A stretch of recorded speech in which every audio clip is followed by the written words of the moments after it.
So I'm Ingrid Lyons. I'm the executive director of Save the Boundary Waters and its parent organization, Northeastern Minnesotans for Wilderness. And we're all here today because we're united by this one lovely and incredible landscape. I've said this in a few presentations lately, so if you've seen me speak, you know that I have a tremendous soft spot for Jim Brandenburg. So this is a Jim Brandenburg photograph from 2014, and it's pretty rare that we get to see the Boundary Waters and this whole ecosystem, this landscape from above. Jim Brandenburg is a wildlife and landscape photographer who unfortunately passed away earlier this year, but he really, through his photography, brought this issue to life in Washington, D.C. And this is a picture that we use all the time in Washington and St. Paul, but it has particular poignance in Washington because we talk to, lawmakers from all across the country, as all of you are from across the country. And there are places like Texas and Arizona and Nevada who, they really don't have the freshwater resources that we have. And I think this picture does a fabulous job of really demonstrating how abundant and how beautiful and how vast and interconnected our freshwater is. So this is an aerial view of the Boundary Waters. We at Save the Boundary Waters are focused on not just the Boundary Waters, as our name suggests, but actually the 4.3 million acre, what's called Quetico Superior ecosystem. And so really that includes the Superior National Forest, where the Boundary Waters is, the Boundary Waters Canoe Area Wilderness itself, which was designated in 1964 when the Wilderness Act passed. It was one of the original wilderness parcels in our National Wilderness Preservation System. Quetico Provincial Park, which is on the Canadian side, and Voyageurs National Park, which is just to the north and west. And we are working to protect this vast boreal freshwater ecosystem from the threat of proposed copper mining. Our goal as an organization is pretty specific, which really guides our work. We're a very focused organization. Our goal is a permanent ban on sulfide or copper mining in what's called the Rainy River headwaters. From here on out, I'll refer to it as the headwaters of the Boundary Waters, but this is the headwaters area of that whole ecosystem that I talked about. So we're working on a permanent ban to protect this watershed from sulfide or copper mining. We have a multi-pronged approach, and what we'll be talking about today is a little bit of all of this. So we obviously do a lot of science and a lot of litigation. We have a robust water quality monitoring program in the watershed of the Boundary Waters. We are in the courts. We are in a state lawsuit currently, as well as a federal lawsuit. So we really engage on both levels of government. And that lends itself as well to the legislative side of things. So we're advocating for bills both in St. Paul, but also in Washington, D.C. We're fighting against bad bills in both of these places as well. We're constantly driving engagement and awareness. And we, at our core, are a coalition actually of over 400 businesses and organizations. So it's conservation groups, it's hunting and fishing organizations, camps and access programs, and business partners. So Save the Boundary Waters at its core is an incredible, really cooperative coalition because united we are powerful and we can really play a role in protecting public lands and specifically the Boundary Waters. We also have a program called Kids for the Boundary Waters, and we've taken hundreds of youth, over 250 youth at this point, to Washington, D.C. to teach them how to lobby and advocate for places that they love. So if you know somebody, a kid for the Boundary Waters, someone who loves the Boundary Waters and wants to get that experience in Washington or in St. Paul, we would love to hear from you. So feel free to reach out to info@savetheboundarywaters.org if you've got I think the range is like 13 to 22 or so. And if Sam's here, she'll correct me in the chat. But so why are we concerned about sulfide or copper mining? Like I said, it's a really broad ecosystem. There's a lot of really important places that would be impacted by potential copper mining. So not only is it the National Forests, which was founded in 1909, the Boundary Waters Canoe Area Wilderness, the Quetico Provincial Park, Voyageurs International Park, but actually there's also treaty land in this area, as well as international agreements with Canada. So I mentioned Quetico Provincial Park. The Boundary Waters obviously shares quite a large border with our Canadian neighbors, and there is a 1909 treaty that bans us and bans them from polluting across the border. So that is something that's also of concern, in addition to the fact that one of the first communities that would be on the path of pollution is a Canadian First Nations community that lives on Loch Lacroix. Uh, which also gets me to the 1854 treaty area. So, for those of you who maybe live in the southern part of the state and you drive up 35 and then you drive on 53 and then you drive on 169 or whatever your path may be, there's usually a sign that shows you that says you're now entering, 1854 Treaty Authority area. So the vast majority of the Arrowhead region of our state is a place where tribes maintain the right to hunt, fish, and gather. And the three tribes that are predominantly affected by that are Bois Forte, Fond du Lac, and Grand Portage. And so those rights are really important, and we're worried about copper mining ruining the resources that these tribes hold treaties to. So let's actually kind of get to where the mine is. This is probably not new news for some of you, but it's always good to sort of start on the same page. This is the South Coishwe River, coming from the sort of center and top part of the screen. Um, the South Coishwe River flows out of the wilderness, and then where this water body is kind of in the middle of the photo, that's Birch Lake. So the South Coishwe River comes out of the wilderness and then turns a corner, meets up with Birch Lake, and then flows back into the wilderness. Bless you, Kelsey. This is ground zero for a proposed copper mine. The company is called Twin Metals Minnesota, and it's owned by a Chilean mining conglomerate called Antofagasta. And it would like to develop a four-deposit copper mine right here on the edge of the Boundary Waters. Uh, so that we're all on the same page again, just like locating us. We're map people, we're image people. The horizon of this image is the Boundary Waters. And one of the largest deposits would be where the circle just magically floated. The other deposits are in this immediate area, but it's worth noting that along this waterway, along Birch Lake, hundreds of homes, many, many, many businesses, third generation resorts, brand new resorts. I mean, it's a really, really active recreational water body immediately outside of the wilderness. And fundamentally, this water flows into the wilderness, and that's what we're concerned about. So the path of pollution is the darker color on this map, and the bright red lines indicate approximately where the proposed mine site would be. And so the different areas that I outlined for you, the Superior National Forest at the furthest south, then the Boundary Waters, Quetico, and Voyageurs. We did some hydrogeological modeling early on in the campaign, and this is the most direct route of potential pollution from this type of mining. So it would go through the heart of the Boundary Waters, Basswood Lake, I'm sure many of you are familiar with that, up to the border, up to Voyageurs, and ultimately to Hudson Bay. And so, some people say, well, that's a little ridiculous. Water doesn't flow north. It does when you're north of the Laurentian Divide. So we have a continental divide in Minnesota called the Laurentian Divide, and that is demonstrated by the blue squiggly line on this map as well. So everywhere north of that, water actually does flow north.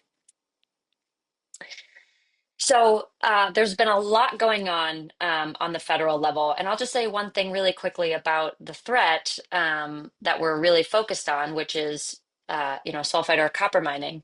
Why we're concerned about this type of mining is because of the ore body in which copper exists. So we are not an anti-mining organization. We are not opposed to iron or taconite mining.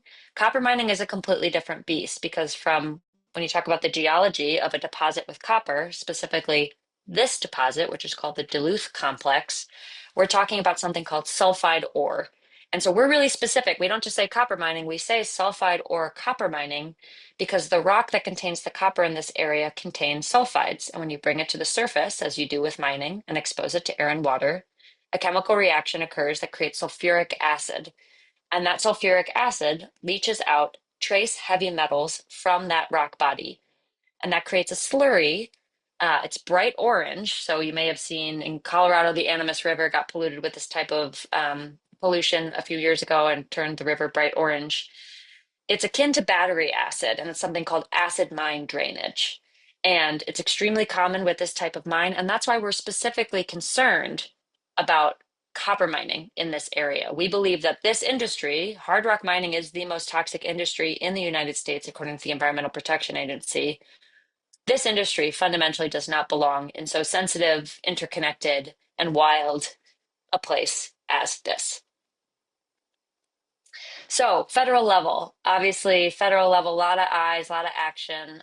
So, we'll be giving you an update on what we're working on, and then I will hand it over to Amanda Hefner, and she'll talk a little bit about what's happening in the state of Minnesota and what you all can do to plug in.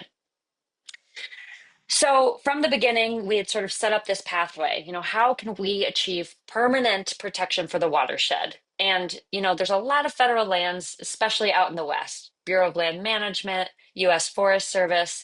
And in Minnesota, there's not so many. And so we really had to sort of brush up on how do we influence federal land management agencies? How do we shape what happens in Washington, D.C., so that it plays out the way we want it to here on the ground in Minnesota. And so we started with the mineral leases that were held by Twin Metals Minnesota when we first started in 2012. Those leases were 1966 leases, and the terms of those leases clearly stated that if production didn't start within 20 years, lease renewal was actually discretionary, meaning that it wasn't automatic. The federal government could say, no, you don't get a lease renewal this time around. And so the BLM denied their application for a lease renewal, and we've been in litigation ever since. But fundamentally, those leases are gone from the watershed. But that still leaves the problem of having federal lands in the watershed that are available for mineral leasing. And so in January 2023, we achieved a longstanding goal, which was a 20-year mining ban in the Boundary Waters headwaters by the Department of Interior. So there is about 225,500 acres of jointly managed federal lands and minerals in the watershed of the Boundary Waters. Until January of 2023, those lands were basically available as part of our domestic mineral portfolio, meaning they were available for companies to come in and lease and mine. That 20-year ban, 20 years is the maximum allowable by law. And that is slated to give us the time that we need to generate the pro Boundary Waters majority in Congress so that we can pass legislation that would codify this mining ban, basically make this mining ban into law. So we've achieved the first two of our three objectives. Unfortunately, that 20-year ban is being threatened and may be reversed. If it were to be reversed, we anticipate that mining leases and a mine plan approval would happen pretty quickly thereafter. And unfortunately, these protections are in the crosshairs both of at the administrative level, but also at the legislative in the legislative branch. So I'll break those two things down a little bit. This is a map of the 20-year mining ban area. So everything in gold represents every square inch of jointly managed federal lands and minerals immediately outside of the Boundary Waters. And for reference, I'm going to see if I can do this funky little annotation thing without messing everything up. Where I'm circling in yellow, that's where that picture was that showed the mine site. So that's where the South Quishwe River meets Birch Lake, just so you have reference for what we're talking about. There's a lot of other federal lands and minerals in this area. And just like the area we're focused on, all of this land, if this were to be developed for mining, we have these nice sharp boundaries, but water doesn't respect those boundaries. Air doesn't respect those boundaries. Light and noise pollution doesn't respect those boundaries. So okay, I closed it, but can I delete it? Hey, there we go. Okay. Thank you for learning with me. I just needed to try that out. So that's the withdrawal area that we're talking about. So the threats to these watershed-wide protections. At the executive branch, there were many campaign promises that specifically targeted this 2023, what's called a mineral withdrawal. I know it sounds a little counterintuitive because mineral withdrawal kind of sounds like you're taking minerals out of the ground, but what it really is taking these lands out of the mineral estate. So it's a mineral withdrawal in that sense. And I'm going to continue to call it a mineral withdrawal, just so you know what I'm talking about. There was a document, what was it called? Wow, that really just flew out of my head. Project 2025, Project 2025, the only mention of the state of Minnesota in the entire document was actually about reversing these protections for the watershed of the Boundary Waters. So we knew from, kind of the jump that we were in for quite a year, and indeed we have had quite a year. So at the executive branch level, we saw an executive order pretty early in the year aimed at basically how can the administration sort of create a domino effect of sort of reversals and decisions that would increase American mineral production. So within this executive order, it basically said, federal public lands that have minerals underneath them, that is the priority use of these federal lands. And we need to look at everything that's getting in the way of us mining on those public lands and address those barriers essentially. And one could argue that a mineral withdrawal is indeed a barrier to accessing those minerals. So that has sort of caused a bit of a cascade within the administration. We've seen secretarial orders, we've seen a slew of different things coming from the administration.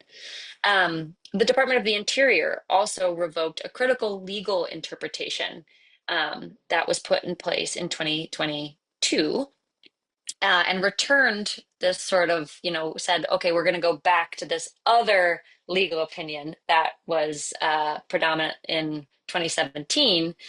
And like I mentioned about the leases, like I said, the lease language is fairly clear that if a company doesn't start production, they don't have an automatic right to lease renewal. This legal opinion counters that, and it's not substantiated by the record. And so the Department of the Interior has gone back to a flawed legal position on this issue.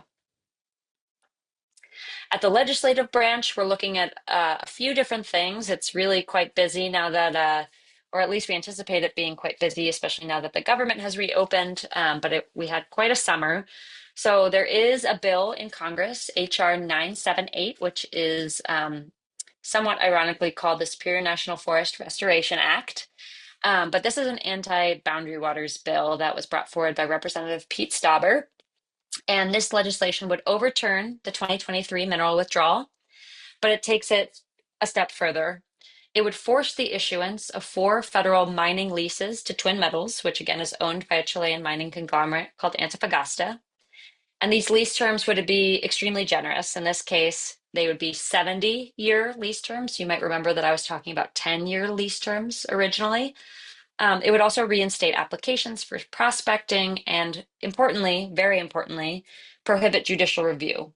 And judicial review and litigation is a total keystone of how many conservation organizations challenge things that are unlawful or things that, don't follow procedure or, have gaps in the record. And so that is something that represents a really dangerous precedent, not just for the boundary waters, but for public lands and conservation issues across the board.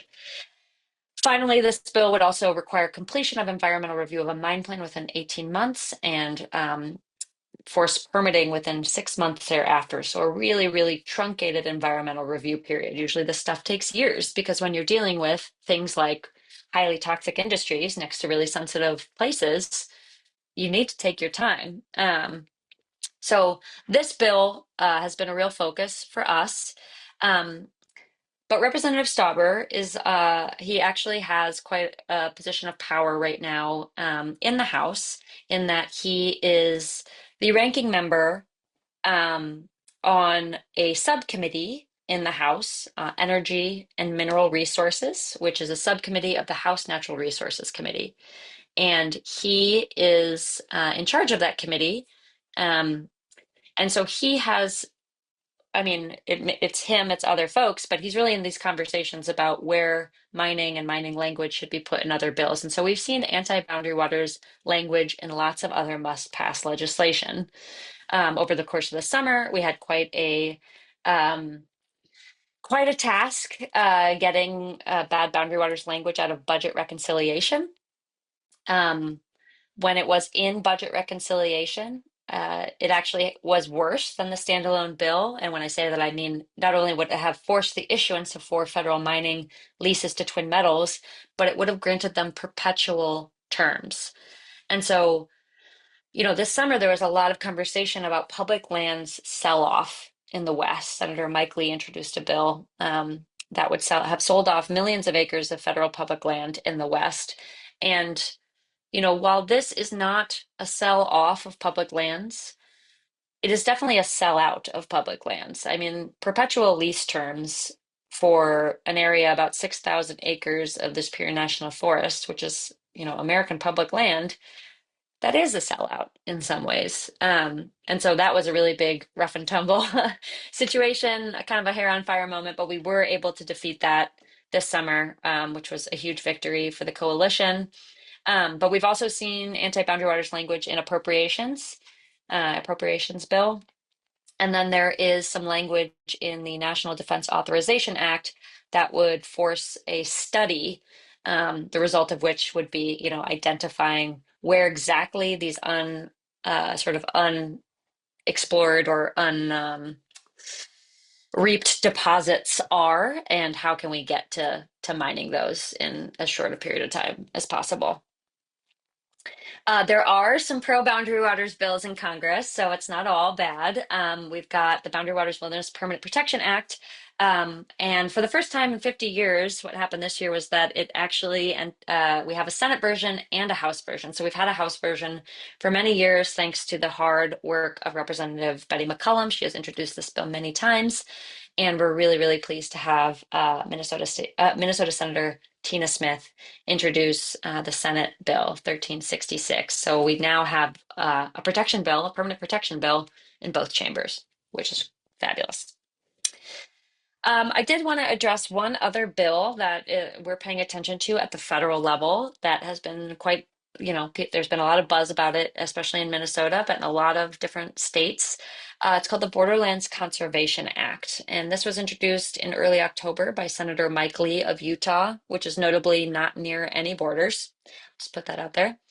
And essentially, what this bill would do is give the Department of Homeland Security authority of federal lands within a 100-mile buffer or 100-mile radius of or range from any border, southern border or northern border. And so under DHS jurisdiction, the Department of Homeland Security could determine, what roads, buildings, infrastructures, agents, motorized use, etc., they deem necessary for immigration control, for controlling illegal immigration. Specifically, relevant and dangerous for the Boundary Waters as well is that this bill would actually modify the 1964 Wilderness Act to include a provision on DHS authority in wilderness areas, such that they would be the ones who could determine, if motorized use was appropriate in the Boundary Waters. If it was aligned with what they needed to accomplish to fight illegal immigration, as they saw it, then they could do that. So that means they could build roads in the Boundary Waters if they so deemed it necessary, build watchtowers, install agents, use helicopters, motorized vehicles. So we're very concerned about that. And this map just shows kind of how far 100 miles is actually from the border. It's not insignificant. And it completely encompasses the Boundary Waters. Obviously, other states are super concerned about this too. It's about a third of the state of Montana. So it's really, really far reaching, and we are concerned about it, and we are pushing back.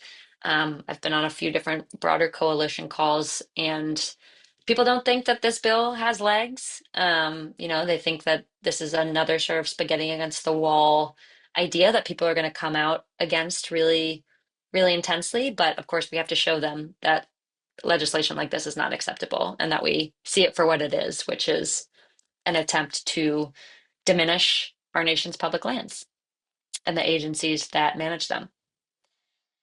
And with that, I'm going to hand it over to our state legislative director to talk a little bit about what's going on at the state level.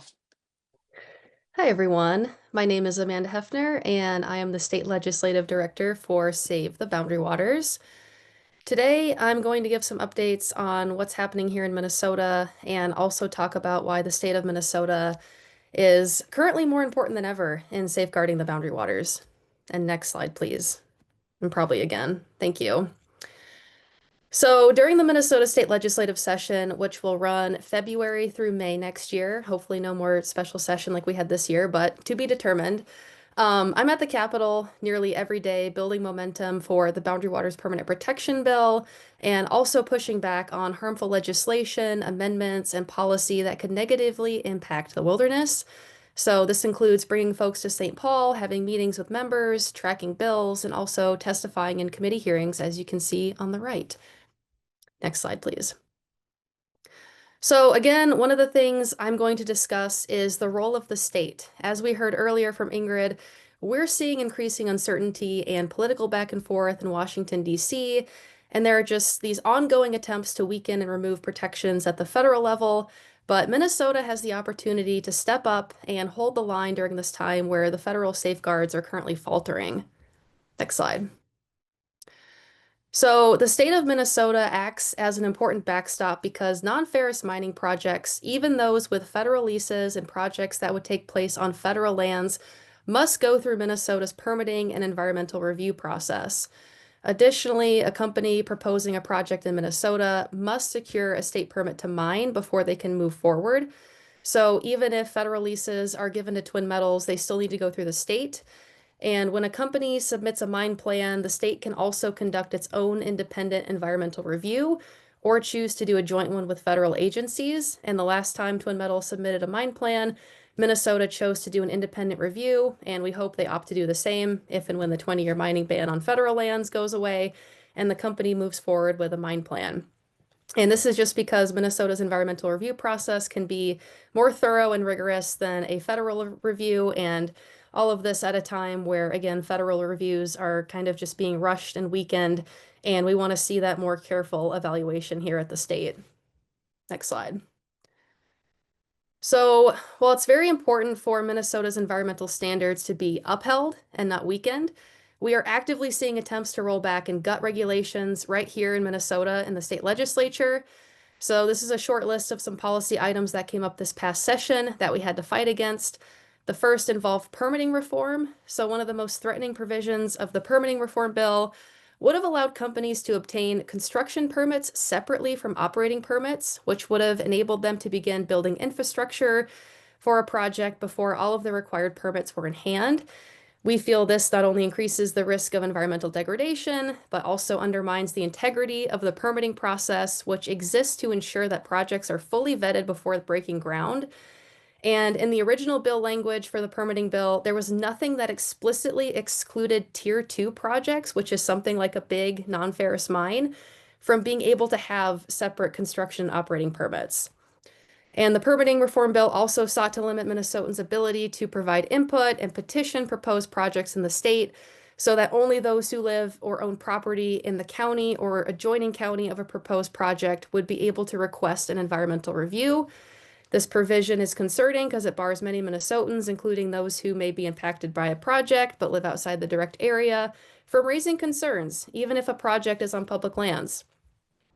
And the outcome of the permitting bill was a bit of a mixed bag. We were able to block the separation of construction and operating permits, but unfortunately, the bill passed restrictions on who can sign a petition so that only those in a county or adjoining county can petition. And like Ingrid mentioned earlier, we know that air and water pollution does not respect county lines or boundaries, so limiting public comment was a very disappointing loss last session. But again, it could have been worse. And another item we were monitoring was part of a gas regulation bill that sought to create a framework for helium extraction up in northern Minnesota. And I'm not intentionally trying to dip my toes into helium rulemaking, but this bill, as written, would have allowed commercial and permanent development of gas resources inside the Boundary Waters Canoe Area Wilderness so long as the surface of the land was not disturbed. The bill also would have allowed for permanent drilling just a quarter mile from the wilderness edge, but thankfully this legislation did not advance. Additionally, there were also some really aggressive attempts to repeal two critical environmental protections in the legislature. So the state's wild rice sulfate standard and the reactive mine waste rule were both actively tried to be dismantled. And the Minnesota wild rice sulfate standard is something that limits sulfate to 10 parts per million in waters where wild rice grows. The standard was adopted in 1973 and was approved by the Environmental Protection Agency under the Clean Water Act. And it just is important. It's an important standard and important protection for Minnesota's clean water, fish, and wild rice. But again, we expect more attempts to repeal the sulfate standard again next year, so we will be vigilant where we can. Next slide. And another issue of concern, which is hot off the press and something maybe you all have heard about, is a new exploratory drilling proposal Twin Metals recently submitted to the Minnesota Department of Natural Resources. Their plan focuses on exploring state-owned lands, including areas around and even directly on the shores of Birch Lake. The proposal includes 19 potential drill sites, all tied to their interest in a deposit that is underneath Birch Lake. So this proposal highlights a troubling gap in our current protections. While copper mining is currently banned on federal lands in the watershed under the 2023 Public Land Order, state lands remain unprotected. And that's why I'm at the Capitol almost every day working to build support. So hopefully at some point we can pass that permanent protection and get that in the watershed. Because as long as this gap exists, the company can continue to pursue mining activities that would threaten the Boundary Waters ecosystem simply by shifting focus to state lands. Next slide, please. So, like I mentioned, this is why our fight in St. Paul is critical. Similar to Representative McCollum's bill and Senator Smith's bill that would permanently protect federal lands in the watershed, there is a bill in the Minnesota legislature that would prohibit sulfide or copper mining operations on state lands in the Boundary Waters watershed. The Boundary Waters Permanent Protection Bill was reintroduced in both the House and the Senate this year and is currently being carried by Senator Steve Swedzinski and Rep. Alex Falconer. And because the legislature works on a biennium, that legislation will carry over to the 2026 session ahead of midterms. And then in 2027, it would need to be reintroduced again, but these bill numbers will still be active next year. Next slide, please. So this is just a map highlighting, again, the area that we're talking about. Ingrid showed the federal lands that are currently protected by the mineral withdrawal, but that kind of nice yellow color illustrates all of the state lands that are currently up for grabs and unprotected, and the area we are trying to cover through the Boundary Waters Permanent Protection Bill in the Minnesota State Legislature. And I'm not brave enough to use the highlighter, so thank you, Ingrid, or whoever's doing that. Next slide. So I will put this in the chat, this link, but I cannot stress enough how important it is right now to tell your state elected officials to stand up for the Boundary Waters. It's important to call your members in Congress, of course, but you have power right here in Minnesota. So I apologize if you're not from Minnesota or live in Minnesota and you're on this call. But it is very, very important. If you live in Minnesota, we need to make sure that we are doing everything we can to stand up, play defense next year, build support for permanent protection because the threats are real. We know that. We're seeing that right now. So please contact your state rep and senator and tell them to support the bill. If you don't know who they are, it should auto-populate when you click on the link. And I'm happy to help as well. If any of you are interested in actually going to the Capitol, you feel inspired to meet with your representative or senator, we can definitely help set that up. It is really important to get involved, raise your voice, and just be a part of pushing back right now. So appreciate it. And I'm going to hand it back over to Ingrid. Yeah, thank you, Amanda. I will also mention that there are lots of opportunities for people who don't live in the state to also talk to their members of Congress. So, like Amanda said, this slide is specific to folks who live in Minnesota, but we do have an action center, and it kind of gives you a little bit of a map, a take action map, where it says, "Do you live in Minnesota? Do you not?" and takes you kind of on these pathways for action. And I know that I think Kelsey's going to share some resources, some links about border bill action. So if you want to reach out to your congressperson, your senator, your representative to oppose the border bill, you can definitely do that. And we would deeply appreciate it. But also just let them know that they should be supporting the permanent protection legislation carried by Senator Smith and Representative McCollum. So lots and lots of opportunities. I was looking through the folks who are on the call, and I know there's a few of you who we've asked to have meetings in district and otherwise with your representatives, and we're so appreciative of you doing that. And if anyone else is interested in it, it might seem kind of intimidating at first, but we're here to help you. And we go to Washington a lot, and the same applies at the state, but and we say, have you heard about this issue? And the sort of difference maker in that door being opened is, yes, I've heard from my constituents, or I even had an in-person meeting in district about this. Um, Please tell me more. Their job is to represent their constituents and their constituents' interests. And so you, as a constituent, have an incredibly important role to play in communicating to them that you care. And so, you've heard a lot today about our strategies and what we've got going on. We are always happy to answer questions, and we're very appreciative of you joining, and we'll open for questions in just a second here. Um, but this work is a lot, and it really is made possible by supporters like you. And for those of you not in Minnesota, we have a funny little giving holiday of our own called Give to the Max Day. It's basically Minnesota's Giving Tuesday, and it's this Thursday. And we have a really incredible and generous match, a three times match. Between now and the end of the day on Thursday, Kelsey will put a link in the chat, but now is a really fabulous time to maximize your impact by making a contribution to save the Boundary Waters. And we so appreciate each and every one of you and the various ways you've supported our organization. Whether this is your first webinar or your 17th webinar, we appreciate you all. And